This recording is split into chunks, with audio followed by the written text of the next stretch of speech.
কাল না আমার শরীরটা একটু খারাপ ছিল। তো ঘরবাড়ির অবস্থা দেখে তো বুঝতেই পারছো, সব ছড়ানো ছিটানো এদিকে। আর রান্নাঘরের পুরো দায়িত্ব নিয়েছিল অভিষেক।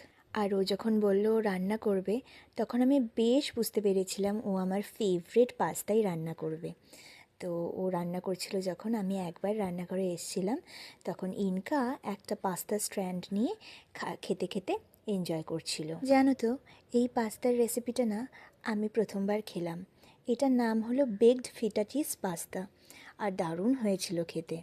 আমি নিশ্চয়ই তোমাদের সাথে এই ভিডিওটা শেয়ার করব রেসিপির। আর জানো, শুধু সেখানেই শেষ নয়, পাস্তার সাথে ও আমার জন্য না চিজি গার্লিক টোস্টও বানিয়েছিল। আমরা যেন সবাই আজকে একসাথে খেতে বসেছিলাম, আর ইনকাও আজকে এই পাস্তা উইথ গার্লিক ব্রেডই খেয়েছে আমাদের সাথে। আচ্ছা, তোমাদেরও কি পাস্তা খেতে ভালো লাগে আমার মতন? তোমরা নিশ্চয়ই আমাকে কমেন্টে কিন্তু জানিও।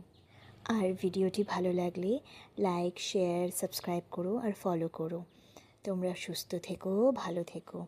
আজ গল্প এতটাই করব। কাল আবার নতুন একটা ভ্লগ নিয়ে আসবো। টাটা।